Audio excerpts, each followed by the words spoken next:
Hai semua, perkenalkan nama saya Emilia Christina NIM 2112062007 kelas D12 semester 4 program studi pendidikan guru sekolah dasar atau PGSD, mata kuliah inovasi pembelajaran IPS SD, dosen pengampu Ibu Eliana Yunita Seran MPD. Nah, sebelum kita memulaikan pembelajaran kita pada hari ini, marilah kita berdoa menurut agama dan kepercayaan kita masing-masing. Berdoa mulai. Berdoa selesai. Nah, pada pertemuan kita kali ini, saya akan membahas tentang tema 6, cita-cita, subtema 1, sumber daya alam, berdasarkan 5 pendekatan pengelolaan kelas. Adapun kompetensi inti yang hendak dicapai yaitu yang pertama, menerima, menjalankan, dan menghargai ajaran agama yang lainnya. Yang kedua, memiliki perilaku jujur, disiplin, tanggung jawab, sopan, santun, peduli, dan percaya diri dalam berinteraksi dengan keluarga, teman, guru, dan tetangganya. Dan yang ketiga yaitu memahami pengetahuan faktual dengan cara mengamati dan menanyakan berdasarkan rasa ingin tahu tentang dirinya, makhluk ciptaan Tuhan dan kegiatannya, serta benda-benda yang dijumpai di rumah, di sekolah, dan di tempat bermain. Adapun KD ataupun kompetensi dasar yang hendak dicapai yaitu 3.1, mengidentifikasi karakteristik ruang untuk kesejahteraan masyarakat dari tingkat kota, kabupaten, sampai tingkat provinsi.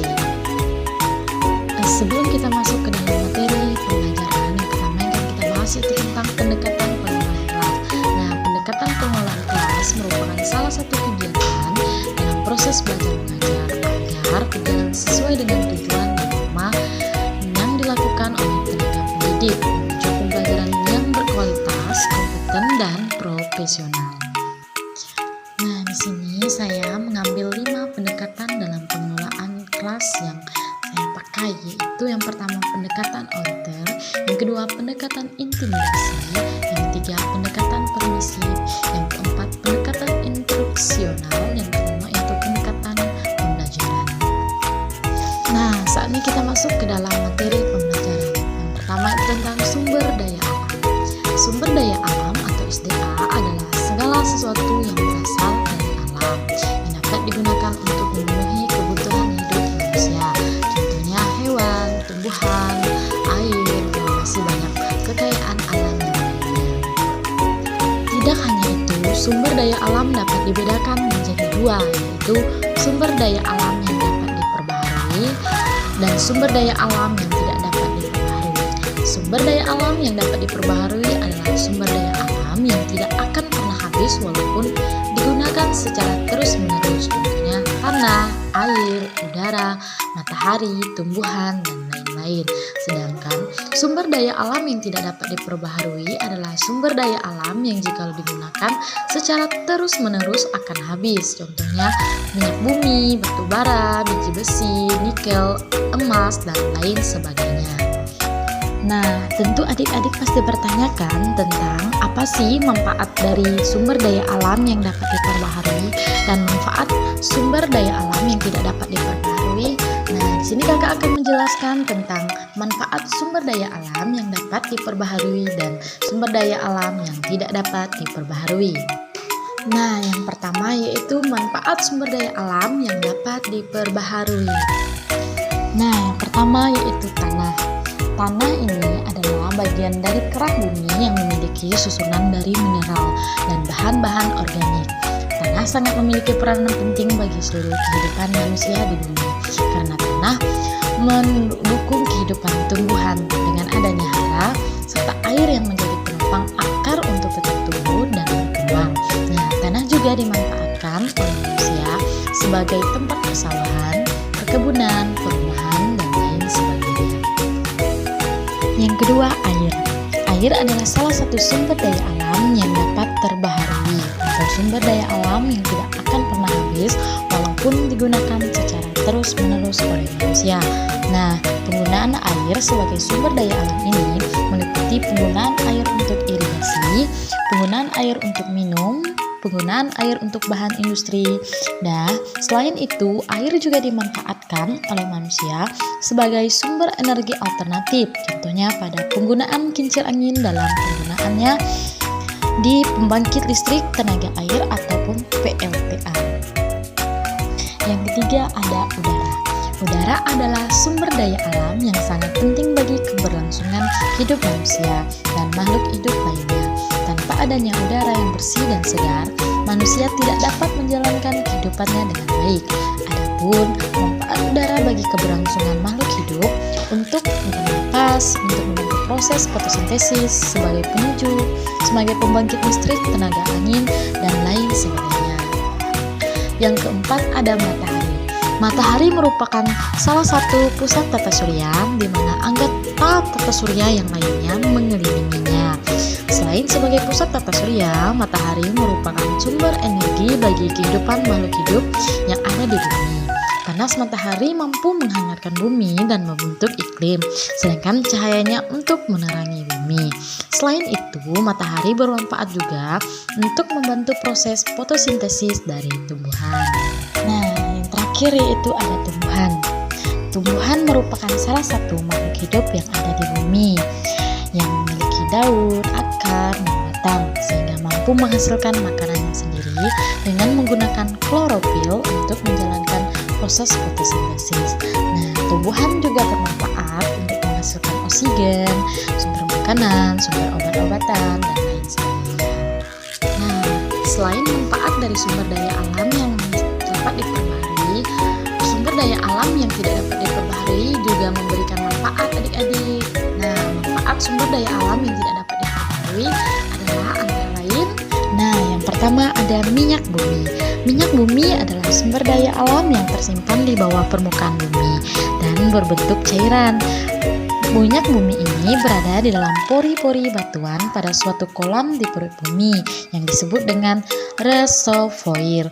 Minyak bumi dimanfaatkan sebagai bahan bakar alat transportasi seperti motor, mobil, pesawat, kereta api, dan alat transportasi lainnya. Yang kedua ada batu bara. Batu bara adalah akumulasi dari sisa-sisa tumbuhan yang mati dan tidak sampai mengalami pembusukan secara sempurna, yang kemudian terpreservasi dengan baik dalam kondisi bebas oksigen. Misalnya, bagian bawah dari suatu danau pada endapan sedimen berbutir halus. Nah, batu bara dimanfaatkan sebagai bahan bakar industri dan rumah tangga. Yang ketiga ada emas. Nah, emas adalah logam yang bersifat lunak dan mudah ditempa. Emas berbentuk dari proses magmatis atau proses pengkonsentrasian di permukaan bumi. Nah, emas juga dimanfaatkan oleh manusia sebagai bahan perhiasan seperti kalung, cincin, gelang, dan lain sebagainya. Yang keempat ada biji besi. Biji besi adalah jebakan yang digunakan untuk membuat besi global. Biji besi terdiri dari oksigen dan atom besi yang berkaitan bersama dalam molekul. Biji besi dimanfaatkan oleh manusia sebagai bahan pembuatan peralatan rumah tangga. Dan yang kelima ada nikel. Nikel adalah unsur logam yang berbentuk alami dan memiliki ciri mengkilap serta berwarna hitam keperak-perakan. Nah, nikel ini dimanfaatkan oleh manusia sebagai bahan pelapis besi agar tidak mudah berkarat. Nah, dari pembahasan tersebut dapat ditarik kesimpulan bahwa sumber daya alam atau SDA adalah segala sesuatu yang berasal dari alam yang berguna untuk memenuhi kebutuhan makhluk hidup yang ada di bumi. Nah, selain itu, sumber daya alam dapat dibedakan menjadi dua jenis, yaitu sumber daya alam yang dapat diperbaharui dan sumber daya alam yang tidak dapat diperbaharui. Selanjutnya, contoh sumber daya alam. Nah, contoh dari sumber daya alam yang dapat diperbaharui meliputi tanah, air, udara, matahari, dan tumbuhan. Sedangkan contoh sumber daya alam yang tidak dapat diperbaharui meliputi minyak bumi, batu bara, emas, biji besi, dan nikel. Dari pembahasan tersebut kita dapat melakukan 5 pengembangan kelas antara lain. Nah, yang pertama yaitu ada pendekatan auditor. Pendekatan auditor merupakan pendekatan pengelolaan kelas yang bertujuan untuk mengontrol tingkah laku peserta didik sesuai yang dikehendaki oleh guru. Nah, pendekatan ini berhubungan dengan cara guru dalam mengontrol tingkah laku peserta didik pada proses pembelajaran sumber daya alam. Nah, guru dapat membuatkan kesepakatan dengan peserta didik. Misalnya, jikalau mereka ribut dalam proses pembelajaran, maka mereka akan dihukum dengan hukuman yang positif. Misalnya, menjelaskan kembali tentang satu subbab materi, misalnya yaitu tentang pengertian apa itu sumber daya alam. Yang kedua ada pendekatan intimidasi. Pendekatan intimidasi juga dimaksudkan untuk mengontrol tingkah laku peserta didik selama proses pembelajaran. Namun, pendekatan ini dilakukan dengan cara memberikan ancaman kepada peserta didik, misalnya melarang, ejekan, sindiran, dan memaksa. Nah, pendekatan ini dilakukan jikalau kondisi kelas benar-benar sudah tidak mampu dikendalikan oleh guru, maka guru akan memberikan ancaman ataupun teguran kepada siswa. Salah satu contohnya, siswa yang melakukan keributan disuruh memaju ke depan dan menyuruhnya untuk mengulas kembali materi pembelajaran yang sudah dijelaskan guru tadi. Misalnya menjelaskan tentang apa itu tanah, apa manfaat dari tanah, serta bagaimana cara pemanfaatan sumber daya alam yang lainnya. Nah, yang ketiga ada pendekatan permisif. Nah, pendekatan permisif adalah pendekatan yang menekankan perlunya maksimalkan kebebasan peserta didik. Nah, pendekatan ini adalah suatu pendekatan yang guru lakukan dengan memberikan kebebasan pada peserta didik untuk bertindak bebas sesuai yang ia inginkan. Misalnya, pada pembelajaran tentang sumber daya alam ini berlangsung, guru dapat memberikan mereka pertanyaan, misalnya bagaimana bentuk dari tanah. Nah, maka guru akan menyuruh mereka keluar ruangan untuk melihat ataupun merawat tanah. Setelah itu, guru akan mengajukan pertanyaan lagi, misalnya, setelah kalian melihat tanah, apa yang kalian lihat dan rasakan? Nah, pada saat itu, guru akan memberikan kebebasan pada setiap siswa untuk menjawab pertanyaan tersebut sesuai dengan apa yang mereka pikirkan dan apa yang mereka dapatkan setelah mereka keluar untuk melihat bentuk dari tanah dan merasakan gimana bentuk struktur dari tanah tersebut. Nah, yang keempat ada pendekatan instruksional. Nah, pendekatan instruksional adalah pendekatan yang mendasarkan kepada pendirian bahwa pengajaran yang dirancangkan dan dilaksanakan dengan cermat akan mencegah timbulnya sebagian besar manajerial kelas. Nah, dalam pendekatan ini, guru harus merancangkan pembelajaran yang bermutu. Artinya, guru dapat membuatkan strategi pembelajaran yang efektif. Misalnya pada materi sumber daya alam yang sudah dijelaskan tadi, guru dapat memberikan ataupun menyampaikan penjelasan tersebut dengan menggunakan media-media yang berhubungan dengan sumber daya alam. Misalnya adanya gambar tanah, gambar air, gambar udara, gambar nikel, emas, biji besi, dan lain sebagainya. Nah, gambar tersebut akan membantu guru dalam menyampaikan pembelajaran agar pembelajaran tersebut dapat tersampaikan dengan baik dan efektif bagi siswa dan dapat membantu siswa untuk lebih mudah memahami dan mencerna mata pembelajaran yang sedang berlangsung tersebut.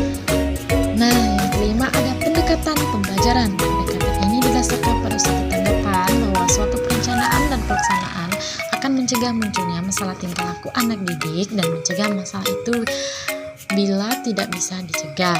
Nah, pendekatan ini menganjurkan tingkah laku guru pada saat proses pembelajaran, di mana guru harus dapat mencegah dan menghentikan tingkah laku siswa yang kurang baik, seperti ribut di kelas, mengganggu teman sekelasnya, dan lain sebagainya.